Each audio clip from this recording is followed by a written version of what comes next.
కొత్త ఇంట్లోకి అడుగు పెట్టనున్నారా?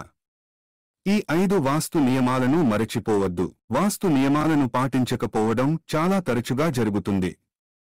ఇలా చేయడం వల్ల వాస్తు దోషాలు ఆ కుటుంబ సభ్యులపై ప్రభావం చూపుతాయి. త్వరలో కొత్త ఇంటిలో గృహప్రవేశం అవ్వడానికి సిద్ధమవుతున్నట్లయితే ఈ 5 ముఖ్యమైన వాస్తు నియమాలను గుర్తుంచుకోండి. ఈ 5 ముఖ్యమైన వాస్తు నియమాలను గుర్తుంచుకోండి. ప్రధాన ద్వారం దిశ ఎంపిక. వాస్తు ప్రకారం ఇంటి ప్రధాన ఈశాన్య దిశలో ఉండాలి. ఇది ప్రధాన ద్వారానికి శుభ దిశగా పరిగణించబడుతుంది. అందుకే వీలైతే ఇంటి ప్రధాన ద్వారం ఈ దిశలో ఉండేలా చూసుకోండి. ఇది సాధ్యం కాకపోతే మెయిన్ డోర్ తలుపు తూర్పు దిక్కున ఉండేలా చూసుకోవాలి. గృహప్రవేశానికి అనుకూలమైన సమయం. కొత్త ఇంట్లో అడుగు పెట్టడానికి తగిన తేదీ, శుభ ముహూర్తాన్ని ఎంచుకోవాలి. జ్యోతిష్య శాస్త్రం ప్రకారం శుక్లపక్షంలోని గురువారం, శుక్రవారం లేదా ఆదివారం గృహప్రవేశం చేయడం శుభప్రదంగా పరిగణించబడుతుంది. అయితే గృహప్రవేశానికి సంబంధించిన శుభ సమయం కోసం తెలిసిన జ్యోతిష్యుడిని సంప్రదించాలి. గృహప్రవేశంలో సత్యనారాయణ స్వామి వ్రత ప్రాముఖ్యత.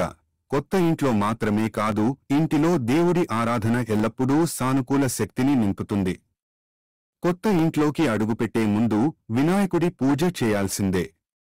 అంతేకాదు, గృహప్రవేశం అనంతరం సత్యనారాయణ స్వామి వ్రతాన్ని కుటుంబ సభ్యులు అత్యంత భక్తి శ్రద్ధలతో నిర్వహిస్తారు. ఇలా చేయడం వలన ఇంట్లోకి సానుకూల శక్తి వస్తుంది. ప్రతికూల శక్తి తొలగుతుందని విశ్వాసం.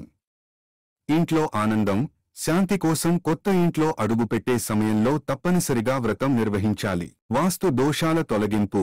కొత్త ఇంట్లోకి అడుగుపెట్టే ముందు తప్పనిసరిగా వాస్తు దోషం ఉందో లేదో చెక్ చేసుకోవాలి. ఇందుకోసం వాస్తు నిపుణుడి సలహా తీసుకోవాలి. ఏమైనా లోపాలు ఉంటే పరిహారాలతో వాటిని తొలగించుకోవాలి.